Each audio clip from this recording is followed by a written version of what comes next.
तो दावोस में चल रहे वर्ल्ड इकोनॉमिक फोरम से भारत के लिए बहुत बड़ी खुशखबरी आई है। डोनाल्ड ट्रंप ने भारत के साथ बड़ी ट्रेड डील का साफ संकेत दिया है। I have great respect for your Prime Minister. He's a fantastic man and friend of mine. Fantastic. We're going to have a good deal. बहुत बदले नजर आ रहे हैं डोनाल्ड ट्रंप। अब कह रहे हैं कि पीएम मोदी मेरे बहुत अच्छे दोस्त हैं और भारत के साथ हमारी बहुत अच्छी डील होने वाली है। ये बताइए कि आजकल के ग्लोबल वर्ल्ड ऑर्डर में भारत की अहमियत पहले से ज्यादा बढ़ती जा रही है। इसकी क्या वजूहात हैं और ये क्यों ऐसा हो रहा है? मोदी जी ने ट्रंप की ऐसी तैसी फेरने का प्लान बनाया हुआ है। अगर ऐसी बात है तो फिर अक़वाम मुत्तहिदा का उसमें रोल क्या है? अब तक उसने क्या किया है? मैंने तो दिन की वीडियो में कहा था कि इनके पास 48 घंटे हैं। उस वीडियो के 48 मिनट के बाद ही वो काम कर दिया जो मुझे लगता था शायद 48 घंटे लगेंगे। तो यूरोपियन यूनियन और इंडिया जो है वो defence and security partnership sign करने जा रहे हैं। That's a very big development, very big development. Region की इमर्जिंग सुपर पावर भी बन रहा है। इकोनॉमिक लिहाज से वो पाकिस्तान से आगे। और कहीं ना कहीं तभी हमने ट्रंप का कैरेक्टर एनालिसिस क्लियर कर लिया था कि यदि इसके सामने आप एक बार झुकेंगे तो ये आपको बार बार झुकाएगा। क्या सच में इस लेवल तक टॉक्स पहुंच गई है? तो ये अब रीत बन चुकी है हमारे दुनिया के अंदर। मेरे ख्याल में बदकिस्मती भी कह सकते हैं, लेकिन शायद ठीक भी हो। देखिए, भारत 1.45 बिलियन लोगों का देश है। भारत की जो इकॉनमी है वो इस वक्त फास्टेस्ट ग्रोइंग इकॉनमी है और भारत ने प्रेसिडेंट ट्रंप की बुलीज के आगे बिल्कुल झुकने का जो है एक तरह से कोई सिंबल नहीं दिया। मैं आपको बता देता हूँ, हम लाते हैं टॉक शोज और अनलिमिटेड एंटरटेनमेंट सिर्फ यूट्यूब पर। अगर आपने अभी तक हमारा चैनल सब्सक्राइब नहीं किया तो अभी सब्सक्राइब करें और बेल आइकॉन को क्लिक करके हमारी लेटेस्ट वीडियोस के बारे में अपडेट जानें।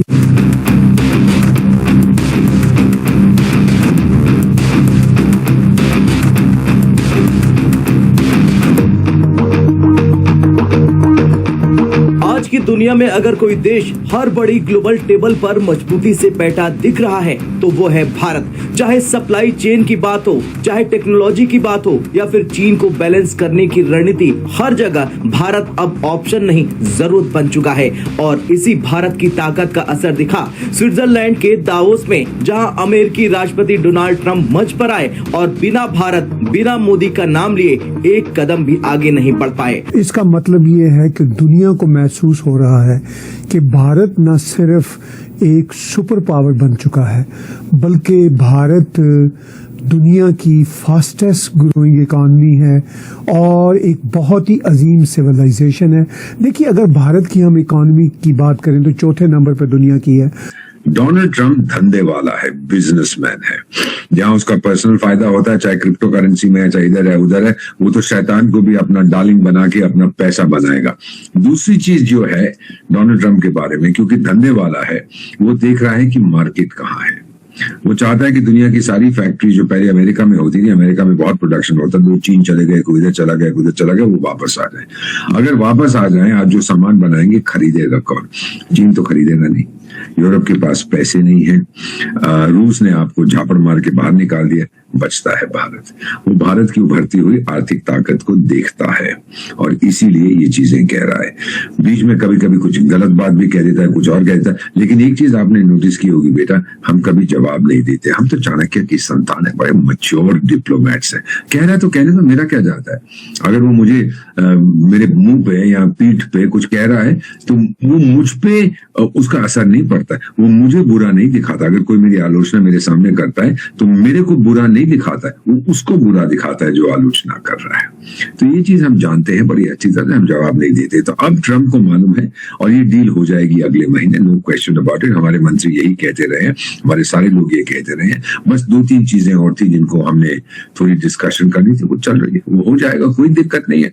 ट्रंप को मेरा मार्केट चाहिए और मुझे अमेरिका से टेक्नोलॉजी चाहिए, मुझे कुछ और चीजें चाहिए, मुझे डिफेंस में चाहिए, स्पेस में चाहिए, समुद्री टेक्नोलॉजी चाहिए और चीजें। वो देगा तो अच्छी बात है, नहीं देगा तो ठीक है। लेकिन जो जहां तक मेरा एग्रीकल्चर है, जहां तक मेरी डेयरी है, वो मैं नहीं खोलूंगा। और ये ट्रंप ने स्वीकार कर लिया। जिस तरह से वो अपने फार्मर्स को आगे बढ़ाना चाहता है, मैं भी अपने फार्मर्स की रक्षा करना चाहता हूँ। इन्हें उसको कहा है कि टाइगर, तू यूरोप पे दबाव डाल, यूरोप को तमाचा मार, अफ्रीका को मार, भारत के साथ पंगा मत लेना। एक बात जो सबसे ज्यादा चर्चा में है वो है हमारे केंद्रीय मंत्री अश्विनी वैष्णव ने जिस तरीके से IMF को जवाब दिया, वो AI के मुद्दे पर भारत को सेकंड टियर में रखने का था। तो उन्होंने बताया भारत फर्स्ट में होना चाहिए क्योंकि भारत किस तरह से काम कर रहा है। वैष्णव साहब ने कह दिया है 1 टियर 2 टियर। ये होती कौन है? ये बेवकूफ औरत IMF की जो मैनेजिंग डायरेक्टर है। तुमने 1 2 3 4 आपने 5 करोड़ 6 लाख 25 टियर क्यों नहीं बना दिए? क्या बकवास करते हैं? ये हमेशा से पश्चिमी देशों का रहा है कि डिवीजन बनाओ, ये कैटेगरी बनाओ, ये इंडेक्स बनाओ, वो इंडेक्स बनाओ, वो क्या ट्रांसपेरेंसी इंडेक्स बनाओ, हंगर इंडेक्स बनाओ, और मैं गधापन इंडेक्स बनाता हूं, सबसे ऊपर यूरोप है। ये सब कहने की, ये बनाने की क्या फर्क पड़ता है? जिस मर्जी टियर में डालो, क्या फर्क पड़ता है? मुझे कोई फर्क नहीं पड़ता। उन्होंने कहा है कि मैं आपको बता रहा हूं मैडम कि हम लोग AI में, आर्टिफिशियल इंटेलिजेंस बहुत आगे हैं। अगर आपको जानकारी नहीं है तो आप जानकारी हासिल करने की कोशिश करिए। ये शुरू से, ये भी तो एक कहीं ईस्टर्न यूरोप की है ये बेवकूफ औरत। शुरू से ये उनका रहा है। जैसे वर्ल्ड बैंक, जब तक वर्ल्ड बैंक सूरज चांद रहेगा, वर्ल्ड बैंक तेरा नाम रहेगा, और अमेरिका का कोई व्यक्ति उसका प्रेसिडेंट रहेगा। और जब तक सूरज चांद रहेगा, IMF तेरा नाम रहेगा, और यूरोप का कोई व्यक्ति उसका मैनेजिंग डायरेक्टर रहेगा। ये क्यों भाई? दुनिया तो बदल चुकी है, लेकिन ये लोग स्वीकार नहीं करते। तो ये जो इंडेक्स बनाते हैं, ये बकवास है।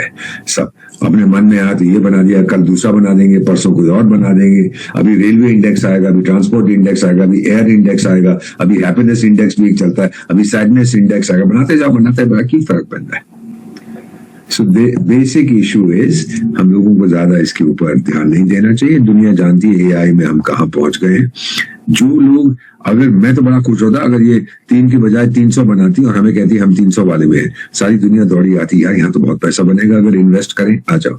ये उसका उल्टा हिसाब होता है ना। जब आप कहते हैं इस देश में सड़कें नहीं है, भारत में तो आप इंफ्रास्ट्रक्चर देख रही हैं, लेकिन सड़कें नहीं, तो बहुत सी रोड कंस्ट्रक्शन कंपनी कही यार वहाँ सड़कें नहीं है, चलो वहां चल के सड़कें बनाते।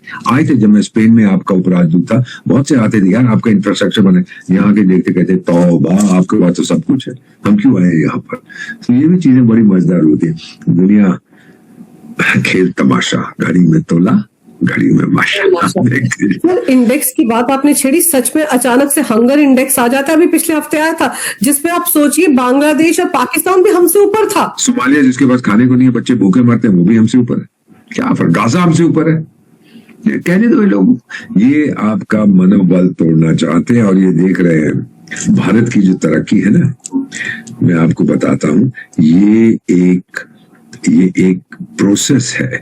लेकिन ये नहीं कहते कि हम मेहनत करें, ये एक एक्ट ऑफ डिफाइंस है। आप लोगों ने कहा था अरे भारत नपुंसक है, कमजोर है, गरीब है, भ्रष्ट है, कभी ऊपर नहीं उठेगा। हमने कहा दिखा देंगे तेरे को, आज देख मुझे। This is an act of defines.